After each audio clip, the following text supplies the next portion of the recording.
The noon stage from Abilene pulled into Cutter's Crossing with a groan of axles and a billow of alkali dust, and when it stopped, the last passenger to step down was a woman who looked like she had already lost the argument with the day. Clara Beale set her feet on the packed earth of the depot platform and took one slow breath before she turned back to the open door. From inside came a small hand reaching for hers, then two, then a third, each one belonging to a face she loved more than sleep or bread, or the memory of what easy had felt like. Nora was 8, serious-eyed, and wearing her good dress, the one with the small white collar that Clara had pressed on the last morning in Hannibal with an iron that kept going cold. James was 6, with a fresh scrape on his chin from somewhere between Missouri and here, and a gap in his teeth where a new one was still coming in. And little May, 4 years old this past March, stepped down last and immediately pressed her whole small body against Clara's leg, her thumb not quite at her mouth but close to it, the way it got when the world was new around her. The carpet bag came down next, lowered by the stage driver without ceremony. It held everything. Clara set a hand on James's shoulder and looked down the length of Cutter's Crossing's Main Street, counting windows the way a person counts the seconds between lightning and thunder, measuring distance, measuring what was coming. She had answered the advertisement in October, 2 months after burying her husband Thomas in the churchyard outside of Hannibal. Thomas Beale had been a decent man and a poor farmer, and he had loved her and the children with everything he had, which had turned out not to be enough to keep him from the fever that came up the river that summer and took 12 men from their county in 6 weeks. She had stood at his grave in the October cold, and then gone home and sat at the kitchen table and added up what they had, which took about 4 minutes, and what they owed, which took considerably longer. The advertisement had appeared in the back pages of a Kansas City paper that a neighbor had left at the house, and it had read simply, "Widowed rancher, 38, Cutter's Crossing, Kansas, seeks reliable woman for companionship and partnership in running a modest cattle operation. Children considered." She had written back the same evening, by lamplight, with May already asleep and Nora and James listening to her scratch the pen across the paper, as if they were listening to the sound of a future being decided. She had not used the word 3 in her letter. She had written children, plural, and let him draw his own number. It was not dishonesty, exactly. It was the particular caution of a woman who had learned, in the years since her own childhood had ended, what happened when you gave people the full count before they had decided they liked you. If you're enjoying this story so far, don't forget to hit the like button and subscribe. Drop a comment telling me where in the world you're watching from. I love hearing from you. His name was Gideon Marsh. His letter in response had been kind enough.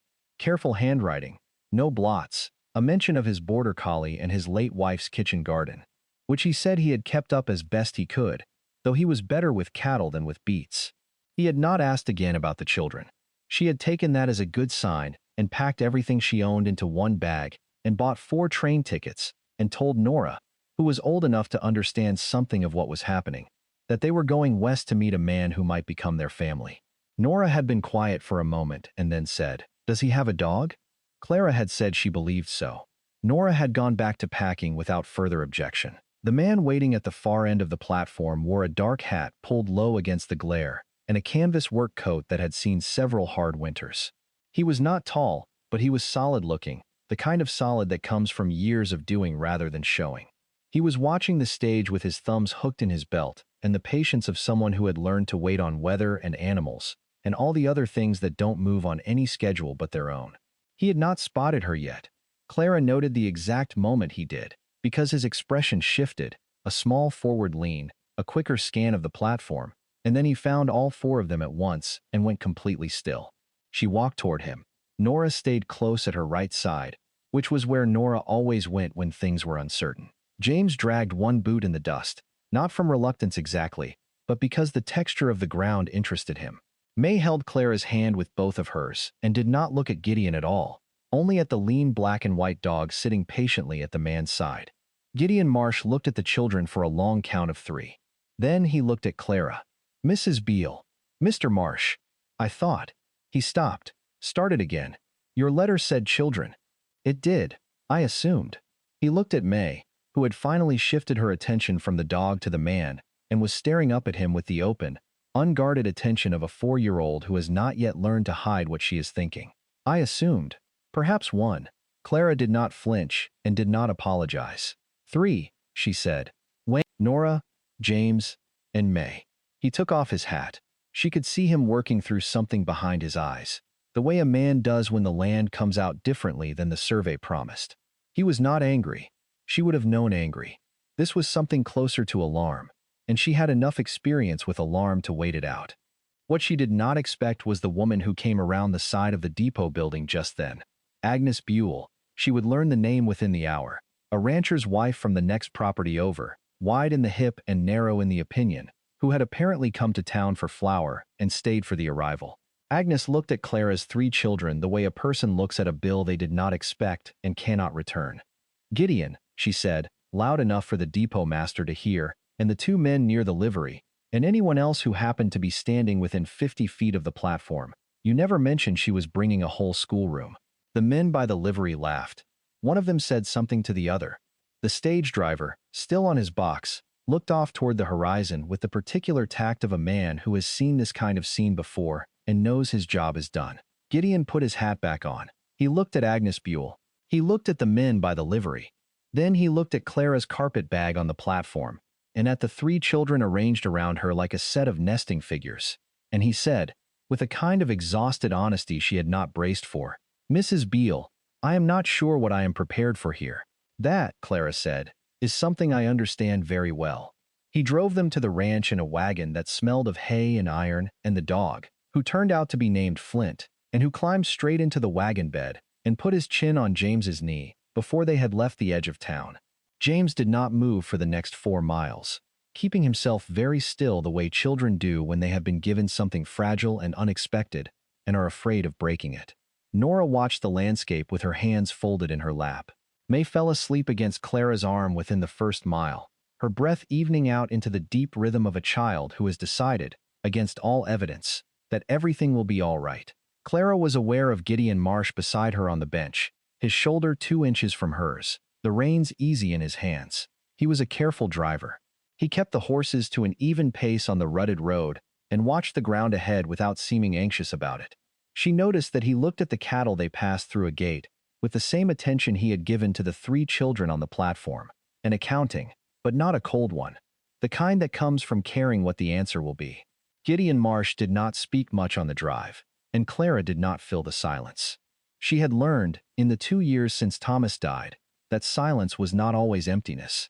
Sometimes it was just 2 people sitting with the facts of a situation before either of them was ready to say what the facts meant. She watched the land instead.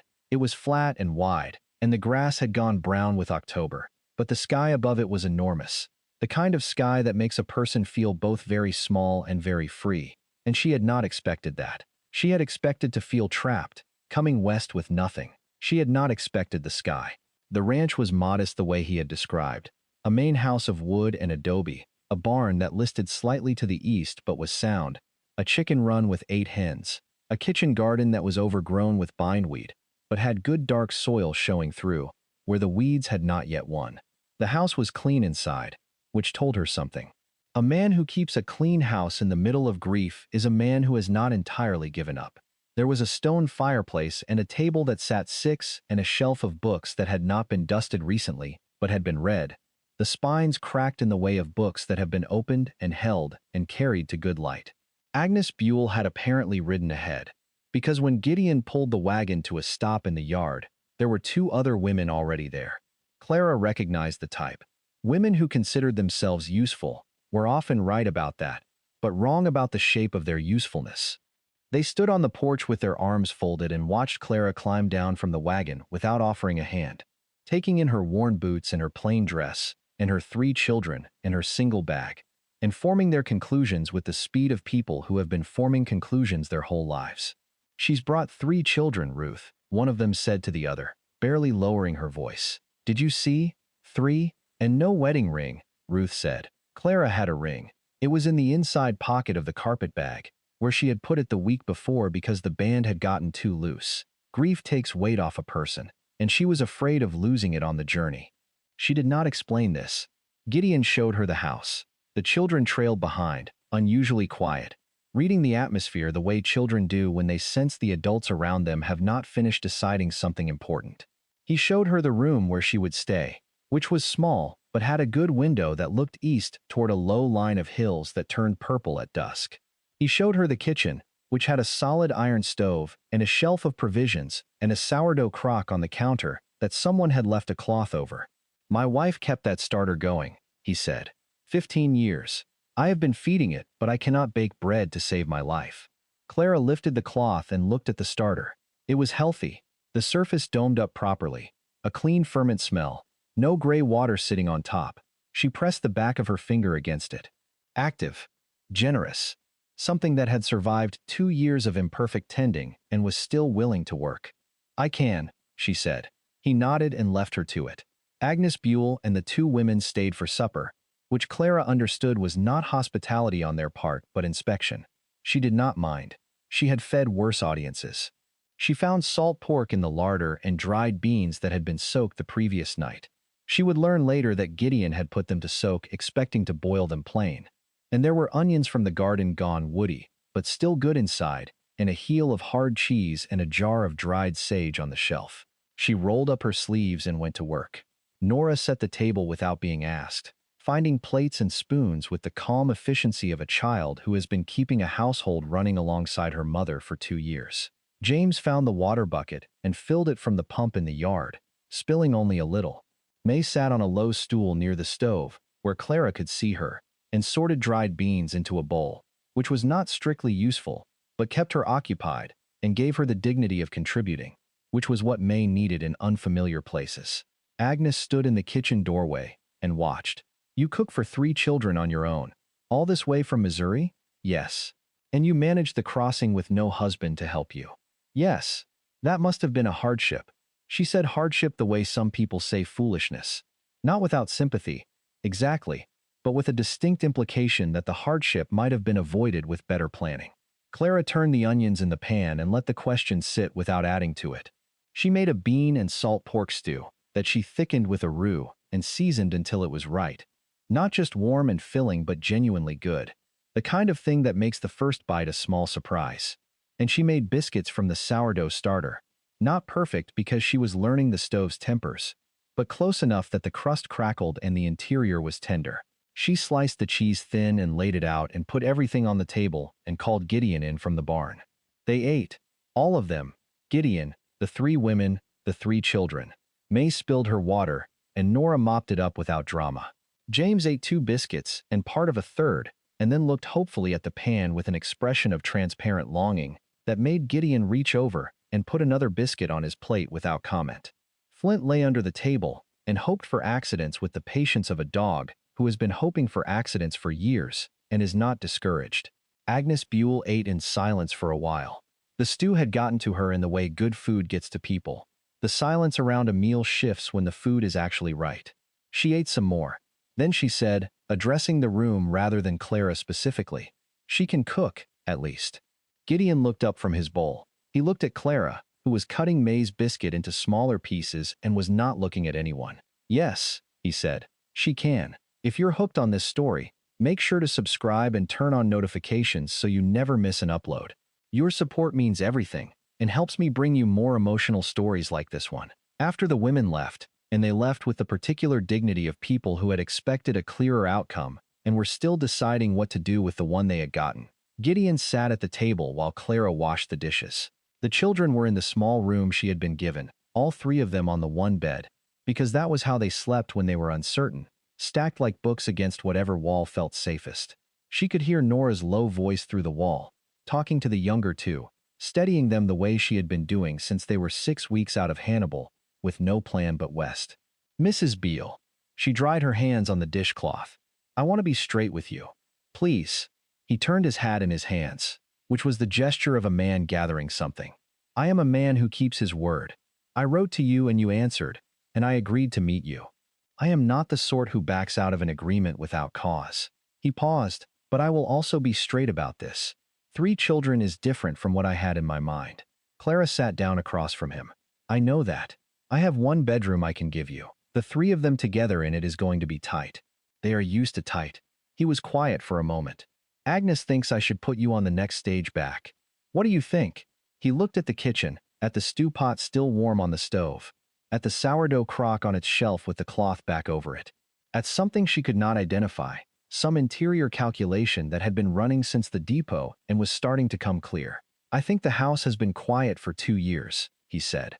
"And I think your children set the table without being told, and your daughter cleaned up a spilled cup without making it into something." He stopped. "I think you made bread from my dead wife's sourdough starter. And it was the first good bread in this house since she died." Clara said nothing.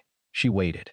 "I think," he said, slowly, as though deciding while speaking, "that I always wanted a big family. Emma and I, that was what we hoped for. Years of hoping. It never came, and then she was gone, and I thought that was just the shape of my life. Alone on this ranch with the dog and the cattle and the quiet." He set the hat on the table. "3 children is not what I planned for. But I am starting to think planning may have been the problem all along." Outside, the Kansas night had settled over the yard, clear and cold and full of stars. Clara thought about the return ticket folded in her bag next to Thomas's ring. She thought about the women on the porch with their folded arms. She thought about Nora's voice through the wall. "I sighed to myself on the platform today," she said. "Before you saw me, I thought, no one is going to want a bride with 3 children. I thought I had made a mistake coming all this way." Gideon Marsh looked at her across the table. "What made you get off the stage anyway?" "May," Clara said. "She saw the dog and wanted to stay." He laughed. It was a short sound, surprised out of him, and it changed the whole room, loosened something that had been held tight since the depot. "That dog," he said, "has made more decisions on this ranch than I have." "She has good instincts," Clara said. "So does the dog." He nodded, as if this settled something. "Then I would like you to stay. 1 week. We will see what we both think at the end of it.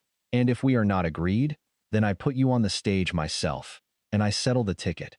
No argument and no hard feelings." "That is fair," Clara said. "Good night, Mr. Marsh." "Good night, Mrs. Beale." The week passed in work. She turned the kitchen garden. Bindweed is stubborn, but the soil under it was dark and willing, and she got 5 rows cleared by Thursday and planted beets and pole beans because the October air was still mild enough to give them a chance. She found the seed tin in the barn, labeled in a small, careful hand. Beets, sage, dill, pole beans, carrots. Emma Marsh's handwriting. Clara left the tin on the kitchen shelf where Gideon would see it without her saying why. She baked bread 3 times. The sourdough did what good starters do when they are tended right. Grew reliable, generous, predictable. By the 3rd bake she had the stove figured out, and the loaves came out with a crackled crust and a close, tender interior. And Gideon sat down to the first slice with his eyes closed and did not say anything for a full minute. He didn't need to. On Wednesday, Agnes Buell came by with her daughter Polly, who was 10 and had been brought along as either witness or evidence. It was hard to say which. Agnes looked at the garden turned over, and the herbs hanging on the line to dry, and the bread cooling on the rack, and said, with the air of a woman making a concession she has thought through carefully, "You have been busy." "The garden was worth saving," Clara said. Polly and Nora looked at each other with the assessing speed of girls the same age. "Do you want to see the chickens?" Nora said. Polly looked at her mother, who gave a nod that was trying to be reluctant. They went out together and came back 20 minutes later talking fast and close, the way girls do when they have found common ground and are mapping it quickly before anyone can tell them to stop. Agnes drank the coffee Clara set in front of her without being asked. She watched James come in from the yard, where he had been helping Gideon mend a fence section, and go straight to the pump to wash his hands. She watched May come to the kitchen with a handful of dried seed pods she had found somewhere, and present them to Clara with ceremony. Clara took them seriously and thanked her, and put them on the windowsill. Agnes looked at all of this for a while. Then she said, "Thomas Beale left her with 3 children and nothing else." "He left me with the 3 children," Clara said. "Everything else came from me." Agnes looked at her over the coffee cup, directly, for the first time since they had met. "I suppose it did," she said. She did not apologize. Clara did not need her to. On Friday, May tipped over Flint's water bowl and sat in the resulting puddle with an expression of complete satisfaction. Gideon came around the corner of the barn, stopped, and looked at her. May looked up at him. "Dog water," she said. He crouched down to her level, which was the right thing to do with May. "Dog water," he agreed. "Cold?" "Yes." He held out his hand. She considered it for 3 full seconds. May did not give her hand to anyone she had not decided about, and then she put her wet hand in his and let him help her up. He brought her inside to Clara with the steady composure of a man who has finished deciding something and is now simply living inside the decision. That evening, Gideon said he did not need the rest of the week. Clara looked up from the mending she had found in a chest by the door. His work shirts, a pile of them, unmended for at least a year. "I know what I think," he said, "and I think I have been waiting for this house to feel like a home since Emma died, and I did not know what was missing until this week. But I know now." He paused. "My children are not luggage," Clara said. "They are the people I love most in the world. I know that. I need you to know it clearly, without any softening around it. Clara," his voice was even, quiet, "I watched your son work a fence line this morning like he belonged there. I watched your oldest teach the Buell girl the names of all 8 of my chickens. I watched May sit in a puddle of dog water with the satisfaction of a scientist who has learned something true." He stopped for a moment. "I always wanted a big family.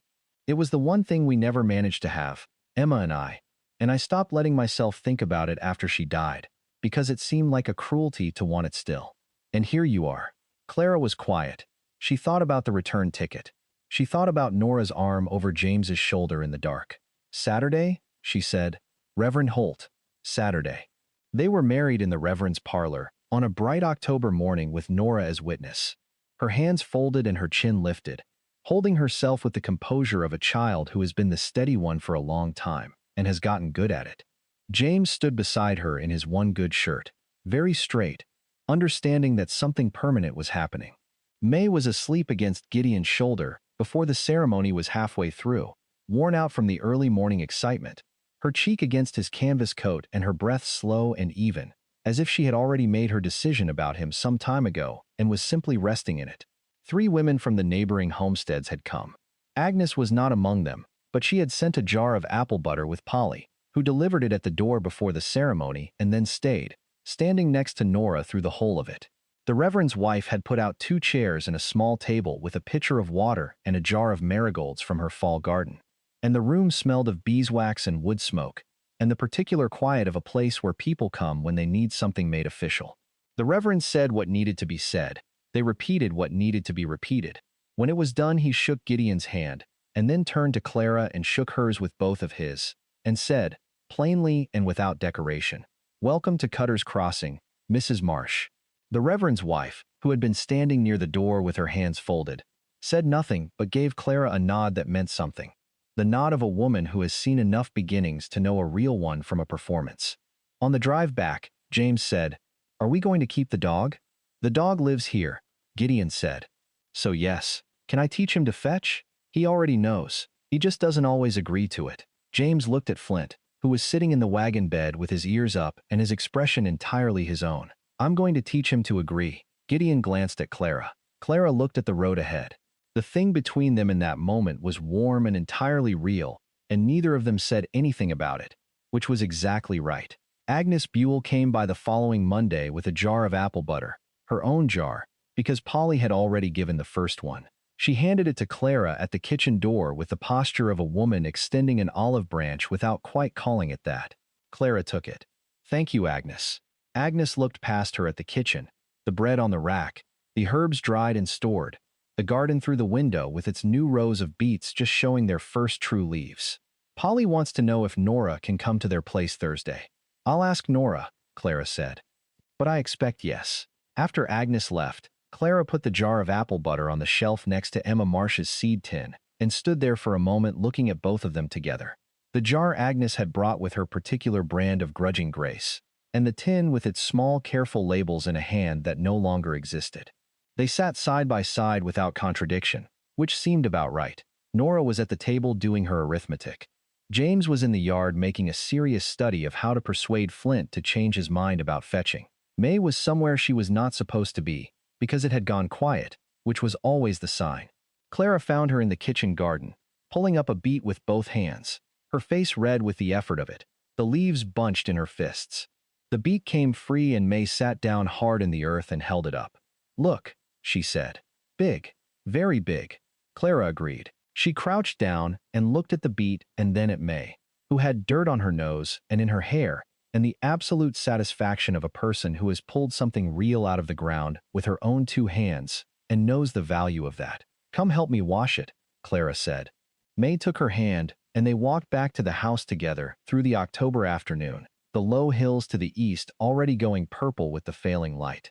Gideon came in from the pasture as they reached the door. He looked at the beat, he looked at May, he looked at Clara. He held the door open without saying anything. She went in, he followed.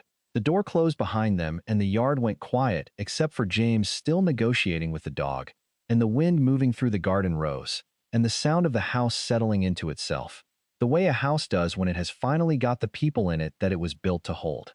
Thank you so much for watching until the end. If you loved this story, check out the other videos on your screen now. I think you'll really enjoy them. And don't forget to subscribe if you haven't already. See you in the next story.